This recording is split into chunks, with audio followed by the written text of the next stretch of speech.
नमस्ते सभी को। आज जो है हमारे देश का बजट आया है और आज एक बजट के ऊपर छोटी सी नज़र डालनी बहुत ज़रूरी है। देखिए, आज का जो बजट है वो काफ़ी मायने में इम्पॉर्टेंट है क्योंकि हम विजन लेके चल रहे हैं विकसित भारत का। और जब हम कहते हैं विकसित भारत तो उसमें इंक्लूड हो जाता है आपका वो सब स्कीम्स जिसमें आप सब्सिडी से ज़्यादा अपने इंफ्रास्ट्रक्चर के ऊपर काम करते हैं। लास्ट ईयर काफ़ी बड़े बड़े चेंजेस किए थे, टैक्स स्लैब या फिर छूट में या फिर सब्सिडीज में काफ़ी कुछ दिया था। हर बार आप सेम बजट एक्सपेक्ट नहीं कर सकते, तो इस बार का जो बजट है वो काफ़ी ज़्यादा जो है वो कंस्ट्रक्टिव है, ये ध्यान रखिए। It is very constructive. अभी कंस्ट्रक्टिव किस मायने में है मैं आपको वन बाय वन बता देती हूँ। कुछ मैं यहाँ पे चार्ट्स लगाऊंगी, उनको जो है आप पॉज करके स्टडी कर सकते हैं, which are like journal observation है कि क्या सस्ता हुआ, क्या महंगा हुआ, क्या इसमें हाईलाइट्स हैं, ये आपको इजीली पता लग जाएगा। वैसे अगर आपने बजट की पूरी स्पीच सुनी तो ये काफ़ी लंबी स्पीच होती है, इसके बाद आप इसके हाईलाइट्स ज़रूर नोट करें और अपनी स्टडी मटेरियल में ऐड करें, क्योंकि जो भी आप कॉम्पिटिटिव एग्जाम उस साल के अंदर देंगे वो सारे पॉइंट्स अपकमिंग करंट अफेयर्स और अपकमिंग एग्जाम में आते ही आते हैं और एक फिक्स पार्ट हो जाता है। तो सबसे पहला जो है 2026-27 का ये बजट है और ये 1 फरवरी को आता है, ठीक है। निर्मला सीतारमण जी जो हैं वो हमारी फाइनेंस मिनिस्टर हैं और इन्होंने 9th टाइम जो है ये बजट रिप्रेजेंट किया है। ये मोदी गवर्नमेंट के नाम से कहिए, बीजेपी गवर्नमेंट कहिए, एनडीए गवर्नमेंट कहिए, दैट इज सेम एक्चुअली। तो 3rd टाइम जो है ये हमारी सेम पार्टी की जो है ये सरकार है। तो ये सरकार एक्चुअली विकसित भारत की ओर अग्रसर है। उसके 2047 को 2047 को इन्होंने एम बना रखा है to become a developed nation. तो उसके लिए आप बहुत ज्यादा एक्सपेक्टेशंस मत रखिए कि छूट मिले और ये सब मिले। और पिछली बार जो टैक्स स्लैब इन्होंने कर दिया वो बहुत ही 5 साल तक भी उसको ना छेड़े तो भी बहुत ही फंटेस्टिक है, क्योंकि अगर टैक्स पेयर्स को बहुत ज्यादा छूट दी जाएगी तो भाई आप फिर ये इंफ्रास्ट्रक्चर में पैसा कहां से लाएंगे, ये भी एक बड़ा क्वेश्चन मार्क है। क्योंकि हमारे यहाँ एक बड़ा लार्जर वर्ग है जो टैक्स पे नहीं करता है।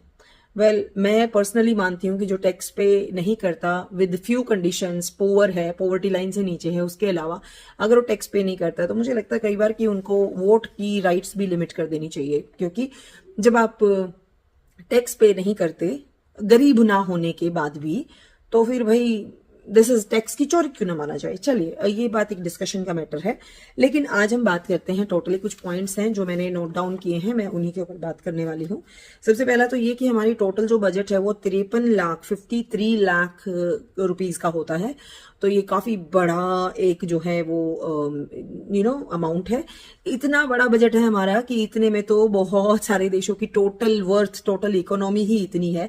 तो वी आर सो लार्ज। तो ध्यान रखिए, it's not a easy task to manage, और खास तौर पे ऐसे वर्ल्ड में जहां पर कि डिक्लाइन एवरीवेयर है, दुनिया में इतनी अनस्टेबल सिचुएशन है कि आप ये एक्सपेक्ट मत करिए कि आप इससे अछूते रहेंगे। लेकिन फिर भी पूरे दुनिया की जितनी भी एजेंसीज हैं वो ये मानती हैं कि भारत बहुत अच्छा परफॉर्म कर रहा है और इन फ्यूचर भी स्टेबिलिटी रहेगी। इसीलिए हमें ज्यादा सब्सिडीज की ओर नहीं, बल्कि हमें टैक्सेशन, बेटर एनवायरमेंट और गुड इंफ्रास्ट्रक्चर पे ज्यादा ध्यान देना चाहिए। क्योंकि जब हम बोल देते हैं ना गुड इंफ्रास्ट्रक्चर, तो उसमें हम बोलते हैं रेलवे लाइन्स कितनी पुरानी हो गई है, रेल कितनी पुरानी हो गई है, ट्रेन कितनी जर्जर हालत में, बदल दो। पर आपको पता है हम दुनिया के लार्जेस्ट रेलवे नेटवर्क को होल्ड करते हैं और इसको जितने का ये बजट है ना उतना ही बजट लग जाएगा उसको चेंज करने में। तो it's not a easy. Train, आप बुलेट ट्रेन ले आएंगे पर उसको दौड़ाएंगे कहाँ? उसके लिए तो आपको ट्रेन की पटरी चेंज करनी पड़ेगी ना। आप सोचिए, लाखों वर्ग किलोमीटर का ये एरिया है, लाखों किलोमीटर की ये लेंथ है। तो इसीलिए मैं बोल रही हूँ कि कंस्ट्रक्टिव बजट की ओर हमेशा ध्यान दीजिए। ऑल इन ऑल अगर देखो तो स्टार्टिंग में जो ग्लिम्स है, हम जब एक्सपेक्ट कर रहे थे कि आज जो है बहुत सारी स्कीम्स ऐसी आएंगी जिसपे छूट मिलेगी, वो ऐसा कुछ नहीं हुआ। तो ये बड़ा ही सटल्ड एक बजट था जिसमें बहुत अच्छी अच्छी चीजों में बजट बढ़ा भी दिया गया है, लेकिन उसके बाद भी मुफ्त वाली जो चीजें हैं उसका लालच नहीं दिया। यानी ये सरकार, एनडीए सरकार, गठबंधन की सरकार होकर भी एक मजबूत बजट देने के लिए बहुत ही मानी जाएगी, ज्यादा प्रसिद्ध रहेगी। सीतारमण जी का जो है, निर्मला सीतारमण जी की साड़ी बड़ी चर्चित रही, क्योंकि अगर आप पिछले 9 साल देखेंगे लगातार, तो वो हर बजट में एक पर्टिकुलर स्टेट की, एक पर्टिकुलर आर्ट की साड़ी जो है वो रिप्रेजेंट करती हैं, पहनती हैं, जिससे वो एक तरह का संदेश देती हैं कि we are the country which has diversity. और वो अपनी उस परिधान से ही वो उस डाइवर्सिटी को शोकेस करती हैं। ये एक बहुत बहुत ही मतलब इतनी बड़ी चीज नहीं है, पर ये इतनी छोटी भी नहीं है, क्योंकि जब आपका नेता आपसे दिल से जुड़ जाता है, आपके कर्मठ नेता जो होते हैं वो इन छोटी छोटी बातों का भी ध्यान रखते हैं। जैसे नॉर्थ ईस्ट में गए तो वहां का गमछा पहनना, उनका अटायर पहनना, उनकी साड़ी पहनना, या आप राजस्थान की तरफ जाते हैं तो पगड़ी पहनना, ये बहुत मायने रखती है। ये आम जनता को जोड़ने के तरीके होते हैं। तो आज उनकी साड़ी की बड़ी चर्चा रही, जो कि तमिलनाडु से आई थिंक कांजीवरम वाली साड़ी उन्होंने पहनी थी। चलिए अब वापस आते हैं कुछ फैक्ट्स जो इस बजट से रिलेटेड है। पहला, डिफेंस ऑपरेशन सिंदूर के बाद हमको पता है कि हमारे दुश्मन बहुत एक्टिव हो चुके हैं, वो हर तरफ से हम घेर रहे हैं, इधर बांग्लादेश, ऊपर चाइना, एक तरफ पाकिस्तान, और समंदर में भाई श्रीलंका का भी मूड बदल जाता है, कभी मालदीव जैसा देश हमको डराने की कोशिश करता है। तो भाई we are surrounded with the different enemy at different times. कुछ परमानेंट एनिमी है, कुछ जो है टाइम टू टाइम नजर ऐसे दिखाते हैं, आंखें दिखाते हैं। तो इनसे निपटने के लिए डिफेंस का जो है यहाँ पे बजट को बढ़ा दिया गया है, 15% की इसमें बढ़ोतरी करी गई है, और ये बहुत जरूरी भी है। और इसमें स्वदेशी जो हमारे डिफेंस इक्विपमेंट है उनके ऊपर जो प्रोत्साहन की स्कीम्स लाई गई है इसके अंदर, तो ये बहुत अच्छी बात है। इजराइल जैसे कंट्री को हम एग्जांपल ले सकते हैं। इजराइल के पास अपनी आर्मी और वेपनरी सिस्टम और डिफेंस सिस्टम की वजह से वो आज भी इतने सारे देशों के बीच में अकेला लड़ के समर्थ रूप से वो अपने आप को बचा पा रहा है। तो because of this system which he developed, like, तो हमें भी अपनी डिफेंस के ऊपर बहुत ज्यादा जरूरत है ध्यान देने की, और इसीलिए हमने इस बजट में 15% को इंक्रीज किया है। फिर है रेलवे लाइन के लिए बहुत इंपॉर्टेंट सोचा गया है हमें कनेक्टिविटी। बहुत सारी ट्रेन जो हैं वो करी जाएंगी इसमें, जैसे एक स्पेशल है 7 स्पीड रेल कॉरिडोर बनाया जाएगा, and this is really really important, क्योंकि जहां पे इस गवर्नमेंट जो एनडीए गवर्नमेंट होती है या बीजेपी गवर्नमेंट होती है ना, इनकी खासियत क्या होती है, ये रेलवे लाइन, रोड्स, कंस्ट्रक्शन, इस पे बहुत फोकस रहते हैं। मतलब जितना ज्यादा डेवलपमेंट ट्रेन, रेलवे लाइन और रोड्स का इनकी गवर्नमेंट में होता है ना, उतना किसी भी गवर्नमेंट में नहीं होता। आप हिस्ट्री उठा के देख लीजिए, आपको डाटा क्लियर हो जाएगा। इनका मेन फोकस रहता है, तो लोग इनको गुड रोड्स के लिए भी जानते हैं, ठीक है। बैड रोड्स इनकी उसमें नहीं आता, लेकिन हाँ ये जरूर है बहुत सारी जगह पे रोड टूटे पड़े हैं, उनके ऊपर ध्यान देने की जरूरत है, लेकिन उसके लिए हमें लोकल अथॉरिटी को भी रिस्पॉन्सिबल बनाना पड़ेगा। पर यहाँ पर बात हो रही है नेशनल बजट की, तो यहाँ पे बड़े जो कनेक्टिविटी है उसके लिए करा जा रहा है। इसके साथ में ईस्ट फैक्ट फ्रंट जो है वहां पे, यानी नॉर्थ ईस्ट के जो है उन राज्यों के लिए भी कुछ अच्छी स्कीम्स लाए हैं। और साथ ही साथ जो है केरल के अंदर भी फोकस किया गया है वहां के ट्रेडिंग के लिए, तो वहां पे भी हाईवेज का काम कुछ प्रपोज किया गया है, उसके ऊपर काम होगा। साथ ही साथ एक चीज बड़ी और देखने लायक थी, अभी तक सब लोग बात कर रहे थे बड़े शहरों की डेवलपमेंट की और गांव की डेवलपमेंट की। इस बार इस बजट में यह डिस्कस किया गया कि जो सेकेंड और थर्ड ग्रेड पे जो सिटीज आती हैं, सब सिटीज जिसको हम बोलते हैं, जैसे दिल्ली में कई जगह सब्सिडीज हैं, सब सिटीज बोलते हैं इनको, यानी कि उभरते हुए शहर। जैसे दिल्ली में अगर उभरते हुए शहर कहोगे तो बवाना, नरेला, और अगर आप हरियाणा में कहोगे तो जैसे सोनीपत हो गया और रायपुर हो गया, तो हर राज्य के अंदर, अमरावती हो गया आंध्र में, तो ये सब जो सिटीज और सब सिटीज के अंदर डिवाइडेड होती है। तो इनके ऊपर बहुत ही ज्यादा इंफ्रास्ट्रक्चर इन 5 साल में आगे की स्कीम जो है लाई गई हैं, और 1 साल के अंदर काफी कुछ किया जाएगा इनमें। तो जो भी सब सिटी में रहते हैं, जो भी मेन सिटी से थोड़ा जो होता है ना एनसीआर जैसे एरिया होता है लगा हुआ, सिटी के बाहर का एरिया, उसमें अगर रहते हैं तो आपके लिए बहुत अच्छी न्यूज है, क्योंकि अब इन एरियाज पे ज्यादा फोकस किया जाएगा। फिर है एक बड़ी चीज, मैंने आपको जैसे बताया था, पिछले साल ही इन्होंने 12 लाख वाला जो स्लैब दे दिया था वो मोर देन इनफ था। तो इसमें कोई भी टैक्स के अंदर कोई खास इसमें चेंजेस है नहीं, कोई ऐसा रिमार्केबल चेंज नहीं किया गया है। और इसमें बस एक चीज ऐड करी गई कि अगर आपने अपना रिटर्न फाइल नहीं किया टाइम से तो आपको जेल नहीं होगी, जेल का प्रोविजन होता है। उसमें थोड़ा एक्स्ट्रा टाइम दे दिया है कि कोई बात नहीं भर पाए अब भर दो भाई। तो like government wants tax, government को क्या फायदा होगा जेल वेल से, तो वो इस चीज के ऊपर नहीं होती है कि पनिशमेंट दे, वो सिर्फ ये कहते हैं भाई तुम भर दो, कोई बात नहीं, हो सकता तुम लेट हो गए हो, भर दो। तो ये उसमें थोड़ा सा मतलब उसके अंदर थोड़ा सा छूट दी गई है, थोड़ा वो टाइम एक्स्ट्रा दे दिया गया है। फिर है दवाइयां सस्ती कर दी गई हैं। दवाइयों में कुछ 17 दवाइयां हैं जो कैंसर की हैं, और 7 दवाइयां कुछ दूसरी गंभीर बीमारियों की हैं जिनको की छूट दे दी गई है, सस्ती कर दी गई है। फिर इसमें एक बहुत बड़ी चीज है कि 5 मेडिकल हब डेवलप किए जाएंगे। लोकेशन और ये सब धीरे धीरे और एक्सपेंड उसमें आ जाएगा, आपको बजट की डिटेलिंग में देख लीजिएगा, सब जगह पे आ रही है। साथ ही साथ 3 आयुर्वेदिक एम्स। अब आप सोचिए, हम इंग्लिश दवाइयों पे और मेडिकल्स पे ज्यादा डिपेंडेंट ना हो जाए, बहुत जरूरी होता है, क्योंकि अगर हम विदेशी उस पर ज्यादा डिपेंडेंट हो गए तो हमारी रूट्स खत्म हो जाएंगी। तो आयुर्वेद का एक्सपेंशन कोरोना से अभी तक आप देखेंगे एक्सपेंशन लार्जर हुआ है, जैसे योगा का एक्सपेंशन हुआ। घर घर में बाबा रामदेव जी को 4 बजे उठा के आप मतलब हर next house everybody is doing yoga. इसी तरह से आयुर्वेद को भी एक्सपेंशन की जरूरत है।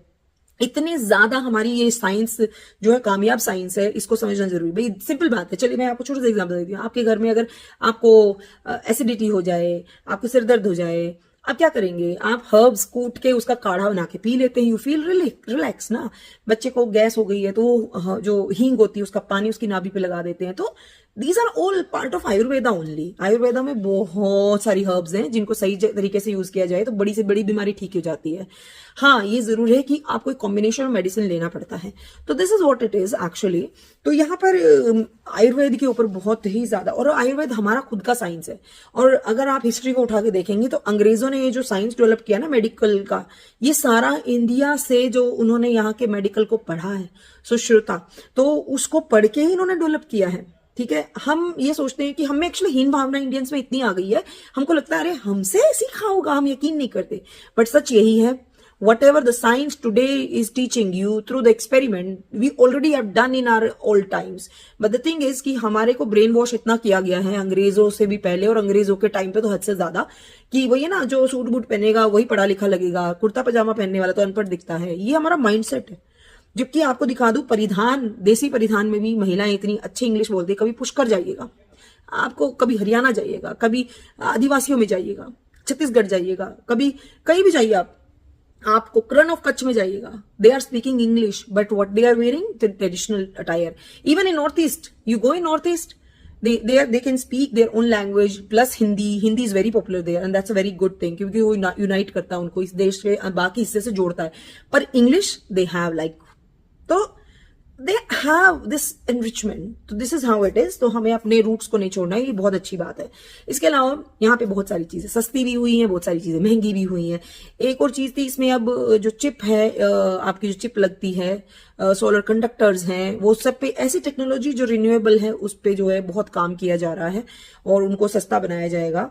इसमें अल्कोहल, टोबैको, इन सबको जो है एक्सपेंसिव कर दिया है। मैं आपको लिस्ट यहाँ लगा रही हूँ और बता भी देती हूँ जो चीजें सस्ती हुई है। ओवरऑल देखें तो पहला एयरक्राफ्ट, ये सस्ता वाला पहले बता रही हूँ। एयरक्राफ्ट है, उसके पार्ट्स हैं, माइक्रोवेव के पार्ट्स हैं, एसेंशियल ड्रग्स हैं। ड्रग्स मतलब होता है दवाइयां, ठीक है।